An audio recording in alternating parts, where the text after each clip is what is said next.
देख रहे हैं इंडिया न्यूज। मैं हूं रचना बंसल। शुरुआत करेंगे इंडिया 100 की। जम्मू कश्मीर में आतंकियों पर सुरक्षा बलों का एक्शन जारी है। आज शोपिया में एनकाउंटर के दौरान 3 आतंकी ढेर हुए। मारे गए आतंकियों के पास से भारी तादाद में हथियार बरामद हुए हैं, जिनमें AK-47 राइफल भी शामिल है। कश्मीर के अनंतनाग में छुट्टी पर घर आए पुलिस इंस्पेक्टर की आतंकियों ने गोली मारकर हत्या कर दी। मोहम्मद अशरफ भट्ट नमाज पढ़कर अपने घर लौट रहे थे। 13 साल बाद अगले महीने मालाबार युद्धाभ्यास करेंगी क्वाड नौसेनाएं। इस युद्धाभ्यास में भारत, जापान, अमेरिका और ऑस्ट्रेलिया की नौसेनाएं हिस्सा लेंगी। क्वाड देशों के एक साथ आने से चीन तिलमिला जाएगा। पहले ही दक्षिण चीन सागर में तनाव चरम पर है। ऐसे में चारों देश ड्रैगन को साफ संदेश देना चाहते हैं। अमेरिका और भारत के रक्षा और विदेश मंत्रियों की बैठक होने वाली है, जिसमें अहम समझौता हो सकता है।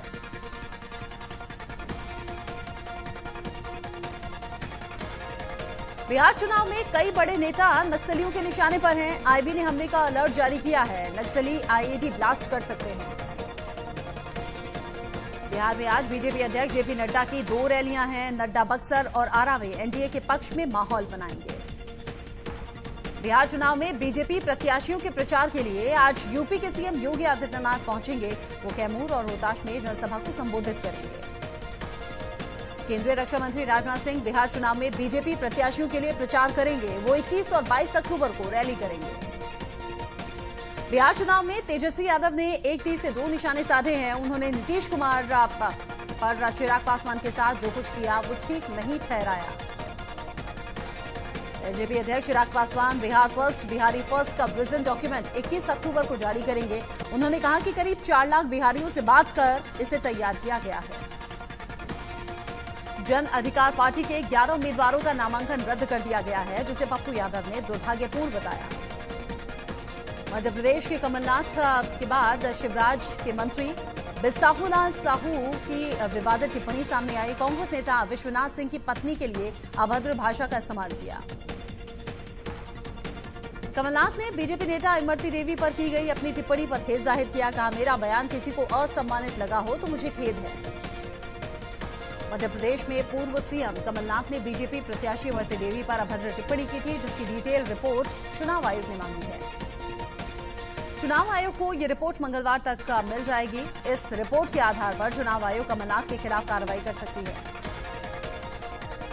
दिल्ली में बीजेपी महिला मोर्चा के नेताओं ने राष्ट्रीय महिला आयोग के अध्यक्ष से मुलाकात की और कमलनाथ के खिलाफ शिकायत करते हुए कार्रवाई की मांग की।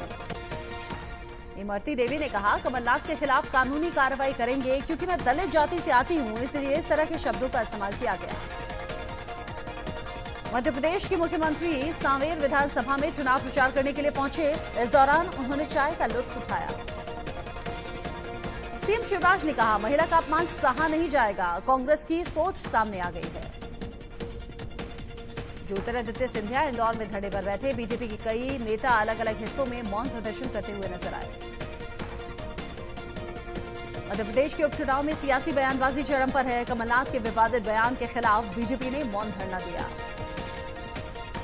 यूपी के अमरोहा में चुनाव आयोग की गाइडलाइंस की धज्जियां उड़ाई जा रही हैं। यहां BSP प्रत्याशी फुरकान अहमद के कार्यालय में जाम छलकाते हुए वीडियो वायरल हुआ है।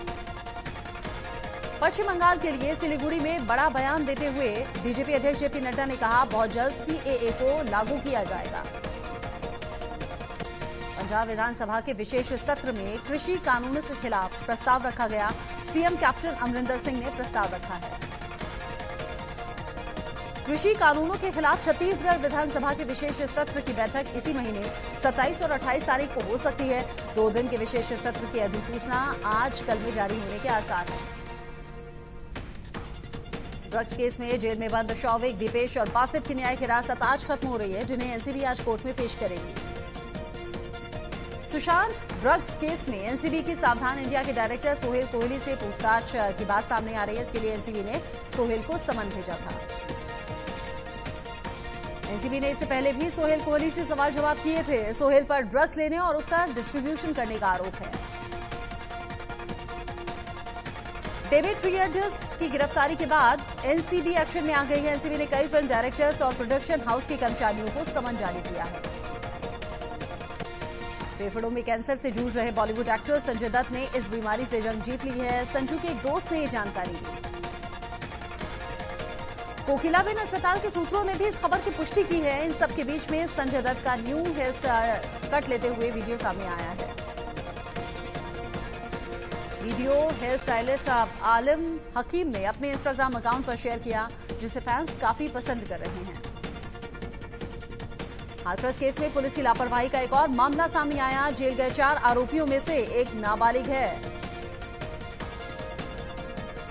पीएफआई के 4 सदस्यों के खिलाफ हाथरस में एनएसए के तहत मुकदमा दर्ज किया गया है। हाथरस एसपी ने इसकी पुष्टि की है।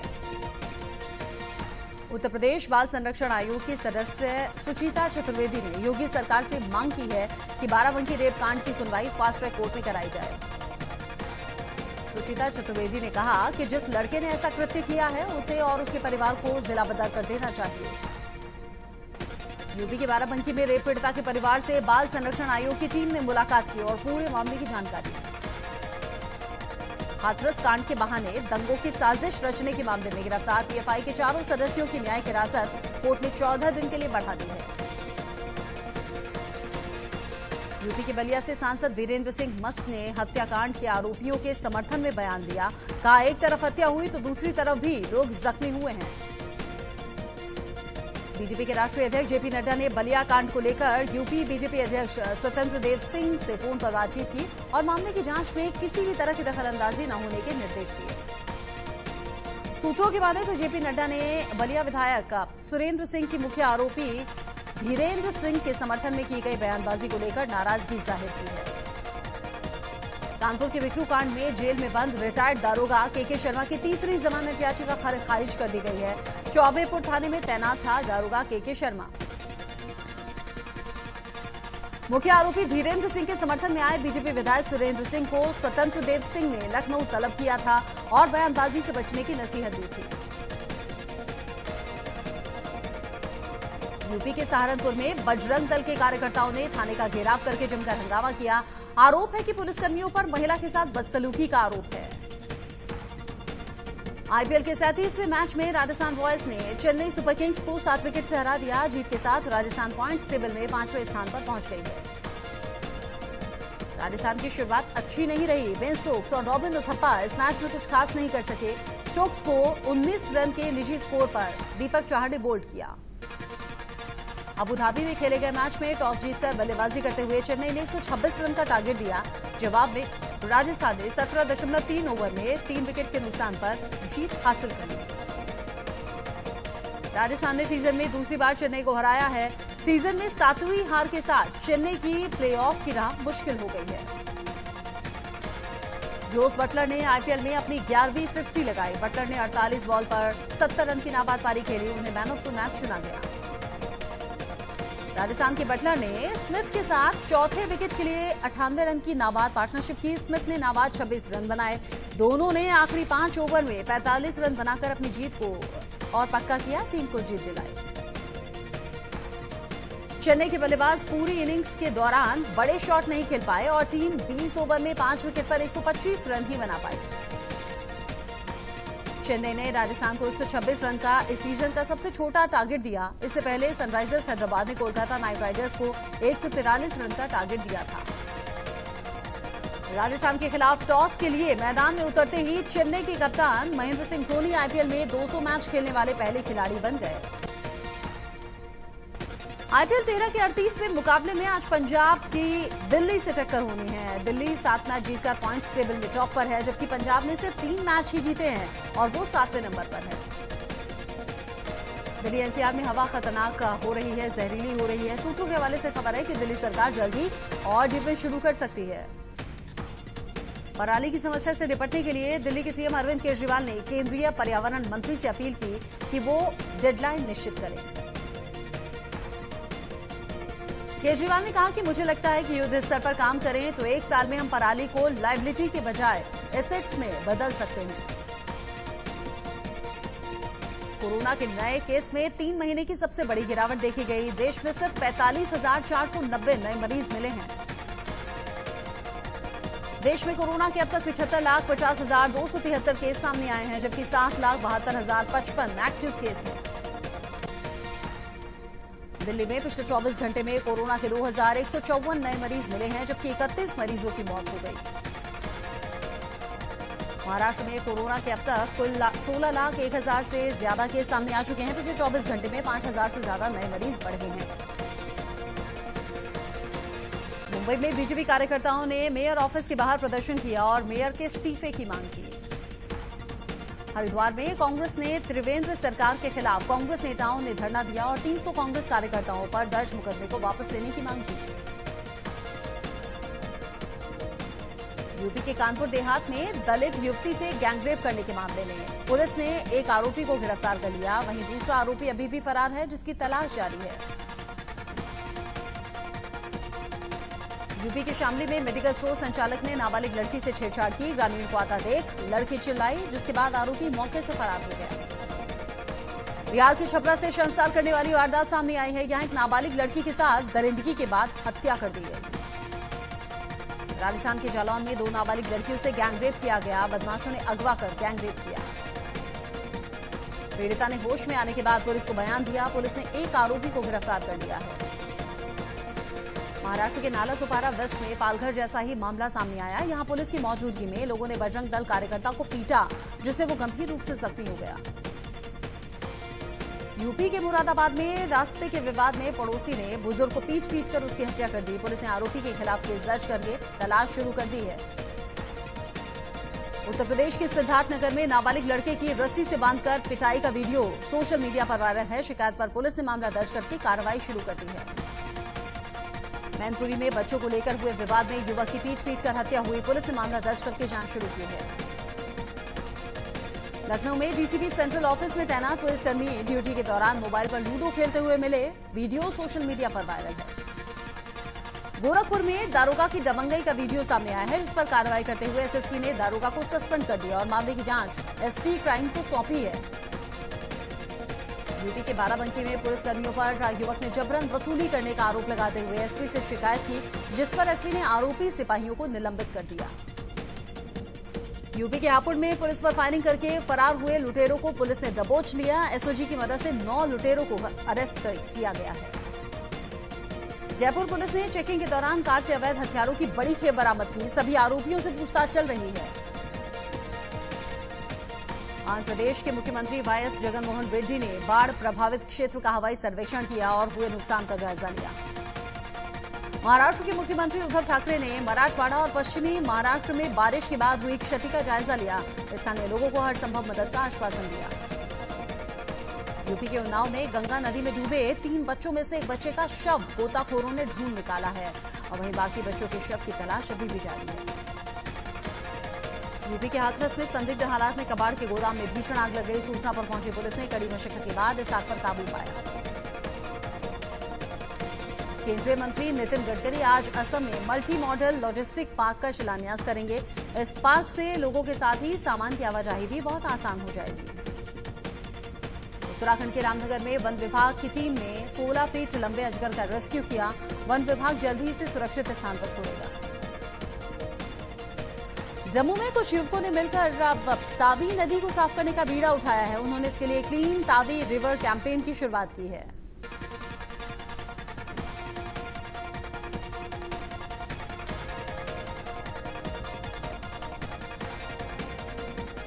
शारदीय नवरात्र का आज चौथा दिन है। आज मां दुर्गा की 9 शक्तियों के चौथे स्वरूप मां कूष्मांडा देवी के दर्शन और पूजन का विधान है।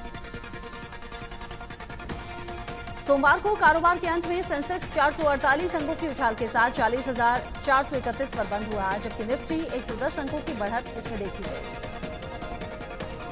अप्रैल 2019 से बंद पड़ी एयरलाइन जेट एयरवेज फिर उड़ान भरने की खबर से कंपनी के शेयर बढ़ने लगे हैं। लगातार 8वें कारोबारी सत्र में जेट एयरवेज के शेयरों में अपर सर्किट लगा है। सरकार एयर इंडिया को बेचने के लिए बोली लगाने की समय सीमा को बढ़ाकर 15 दिसंबर कर सकती है। साथ ही खरीदारों को आकर्षित करने के लिए सरकार एसेट वैल्यूएशन के नियमों को आसान कर सकती है। मुंबई से अहमदाबाद बुलेट ट्रेन के लिए लार्सन एंड टूब्रो को कॉन्ट्रैक्ट मिल सकता है। एल&टी ने 24,958 करोड़ रुपए के साथ सबसे कम बोली लगाई है। आर्मेनिया और अजरबैजान के बीच में जारी लगाई गई जो जंग है वो रुकने का नाम नहीं ले रही। 22 दिन से जारी इस युद्ध में अभी तक दोनों पक्षों के 700 से ज्यादा सैनिक और आम लोग मारे जा चुके हैं। आर्मेनिया ने दावा किया है कि उसकी सेना ने अजरबैजान के 60 टैंक्स को उड़ा दिया। इसमें रूस से खरीदा गया T-90S टैंक भी शामिल है। साथ ही 5 आर्मर्ड पर्सनल कैरियर को भी नष्ट किया गया है। पाकिस्तान में इमरान सरकार पर संकट के बादल मंडरा रहे हैं। विपक्षी के 12 जो राजनीतिक दल हैं वो लामबंद हैं और इमरान पर हमला बोल रहे हैं। कराची की रैली में इमरान के खिलाफ जमकर नारेबाजी हुई है। इमरान के खिलाफ मुखर होती मरियम नवाज से पाकिस्तान सरकार हिल गई है। PMLN की उपाध्यक्ष मरियम का आरोप है कि पुलिस ने उनके पति कैप्टन अवान को जबरन होटल से उठा लिया। कराची में विपक्ष की गठबंधन पाकिस्तान डेमोक्रेटिक मूवमेंट की जो मूवमेंट है वो लगातार चल रही है। ऐसे में शरीफ की बेटी मरियम नवाज ने इमरान खान को निशाने पर लिया और कहा कि PM मोदी और कश्मीर पर इमरान सरकार फ्लॉप रही है। कोरोना से ब्राजील में अब तक करीब 1,53,000 से ज्यादा लोगों की जान जा चुकी है। 52 लाख से ज्यादा लोग संक्रमित हैं। दुनिया भर में कोरोना से अब तक 4,05,00,000 से ज्यादा लोग संक्रमित हो चुके हैं। 11 लाख से ज्यादा लोगों की मौत हो गई है। अमेरिका में कोरोना से संक्रमितों का आंकड़ा 84,06,000 के पार पहुंच गया है, जबकि मरने वालों की संख्या 2,24,000 से ज्यादा। मैक्सिको में कोरोना से अब तक 86,000 से ज्यादा लोगों की मौत हो गई है, जबकि 8,51,000 से ज्यादा लोग संक्रमित हैं।